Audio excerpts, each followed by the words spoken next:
જય માતાજી, જય ઠાકોર સમાજ। તો હાલ જે આદિવાસી સમાજનો વિરોધ અમુક અસામાજિક તત્વોના કારણે કરવામાં આવ્યો છે, તો મારા આદિવાસી ભાઈઓને એટલું કહેવાનું, જય માતાજી, જય શ્રી રામ। બધા જ મિત્રોને સ્વાગત છે આપણી યુટ્યુબ ચેનલની અંદર। તો મિત્રો, તમે આપણી ચેનલમાં નવા આવ્યા હોય તો આપણી ચેનલને ફટાફટ સબસ્ક્રાઈબ કરી નાખજો। હા મિત્રો, આપણે વાત કરીએ ઠાકોર સમાજ અને આદિવાસી સમાજની વચ્ચે હમણાં થોડા સમયથી વિરોધ ચાલી રહ્યો છે। તો મિત્રો, તમને બધાની ખબર જ હશે। તો હા મિત્રો, ઠાકોર સમાજની અંદર 2-3 વ્યક્તિ એવા છે કે આદિવાસી સમાજને જેવું તેવું બોલી રહ્યા છે। તે મિત્રો, આના લીધે આદિવાસી સમાજ છે તે ઠાકોર સમાજને બધાને ટાર્ગેટ કરે છે। તો મિત્રો, એકના લીધે બધા ઠાકોર સમાજને ગાળું બોલી રહ્યા છે। તો મિત્રો, તમને બધાને ખબર હશે। હા મિત્રો, વિડીયો ખાલી મનોરંજન માટે છે, કોઈ સમાજને ટાર્ગેટ માટે બનાવ્યો નથી। હા મિત્રો, આ ભાઈની એ બધાને જેવું તેવું બોલી રહ્યા છે। તો મિત્રો, એકના લીધે બધી ઠાકોર સમાજને ગાળું આદિવાસી સમાજ બોલી રહ્યા છે। તો મિત્રો, એકના લીધે બધાને આપણે ના બોલવું જોઈએ। આ મિત્રો, જે ભાઈઓ આદિવાસી સમાજને જે ગાળો બોલી છે, તો મિત્રો તેમને કડક કાયદેસર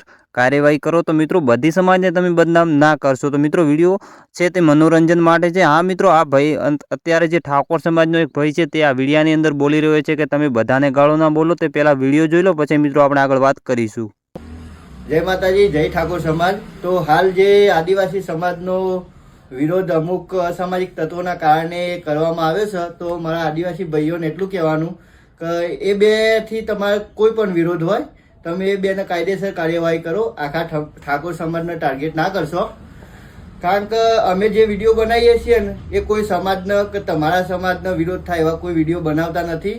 તો એક બેના કારણે આખો સમાજ એવું હોઈ શકે એવું કોઈ કંઈ હોતું નથી। તો મારા આદિવાસી ભાઈઓને એટલું કહેવાનું કે તમારાથી જેનાથી વિરોધ છે ને એનો જ વિરોધ કરો, આખા ઠાકોર સમાજનો વિરોધ ના કરશો। જય માતાજી, જય હિન્દુ રાષ્ટ્ર।